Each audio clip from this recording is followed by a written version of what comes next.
ایسی زندگی نہ ہو کہ انسان کے 5 سال گزر گئے ایک گناہ نہیں چھوٹ رہا، 10 سال گزر گئے وہ گناہ نہیں چھوٹ رہا، ابھی تک زندگی میں وہ گناہ ہے۔ تو یہ ایک ایسا ایرر ہے پی سی میں جو جب وگرس ٹیسٹ سے، جب مشکل ٹیسٹ سے گزرے گا پھر یہ ایرر سامنے نکل آئے گا۔ اور انسان جب صغیرہ گناہوں میں ہمیشہ انوالو رہتا ہے اور نہیں چھوڑتا تو کیا ہوتا ہے؟ موت کے قریب وہ صغیرہ گناہ سامنے آ کے اس کو جہنم کا شکار ہے۔ جو بھی گناہ ہے چاہے صغیرہ ہو یا کبیرہ ہو ان کو حقیر نہ جانیں۔ عام طور پہ کبیرہ گناہوں کو ہم حقیر نہیں جانتے۔ عوام الناس شرک ہے بڑا گناہ سمجھتے ہیں، زنا بڑا گناہ، ماں باپ کی نافرمانی بڑا گناہ، سود بڑا گناہ۔ لیکن ہمارا مسئلہ یہ ہے کہ ہم جو مائنر سینز ہیں، صغائر ہیں، ان کے ساتھ 3 معاملات کرتے ہیں جن کی وجہ سے ہم تباہ ہو جاتے ہیں، اور وہ کیا ہے؟ استحقار، حقیر جاننا ان کو، اصرار کے ساتھ کرنا، کنٹینیوٹی کے ساتھ کرنا، کنسسٹنسی کے ساتھ کرنا، اور تیسرا الجہار، پبلسائز کر دینا، لوگوں کے سامنے کرنا شروع کر دینا۔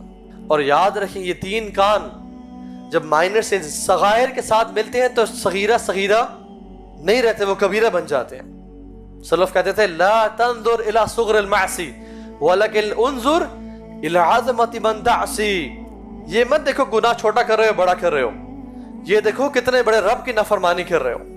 اور سلف صالحین کہتے ہیں کہ لیس صغیرۃ بالاصرار ولیس کبیرۃ بالاستغفار، صغیرہ گناہ صغیرہ نہیں رہتا اصرار کرنے سے، اور کبیرہ گناہ کبیرہ نہیں رہتا استغفار کرنے سے۔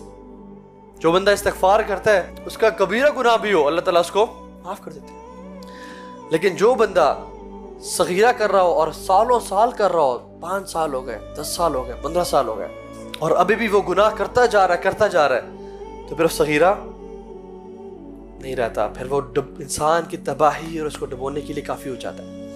تو پہلا کیا بتایا میں نے؟ صغیرہ کے بارے میں استحقار نہیں ہونا چاہیے، حقیر نہ جانے کبھی ان کو۔ دوسرا اصرار نہ کرے۔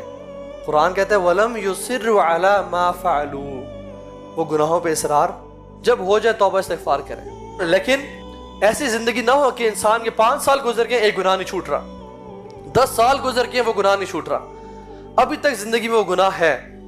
تو یہ ایک ایسا ایرر ہے پی سی میں جو جب وگرس ٹیسٹ سے، جب مشکل ٹیسٹ سے گزرے گا پھر یہ ایرر سامنے نکل آئے گا۔ اور انسان جب صغیرہ گناہوں میں ہمیشہ انوالو رہتا ہے اور نہیں چھوڑتا تو کیا ہوتا ہے؟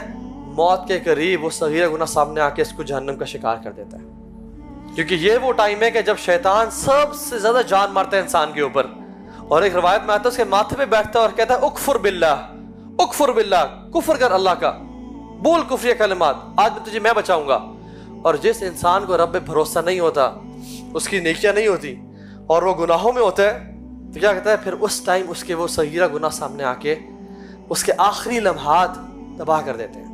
کیونکہ یاد رکھیں اصول ایک ہے، من شب علی شیء شاب علیہ، جو جس طرح جوانی گزارے گا اس کا بڑھاپا اس طرح ہوگا، ومن شاب علی شیء مات علیہ، اور جو بڑھاپا جس طرح گزارے گا اس کی موت بھی اس طرح ہوگی، ومن مات علی شیء بعث علیہ، جو جس طرح مرے گا اس کی جو ریزریکشن ہے، اس کا جو اٹھائے جانا وہ کس طرح سے ہوگا، اس طرح سے ہوگا۔ ایک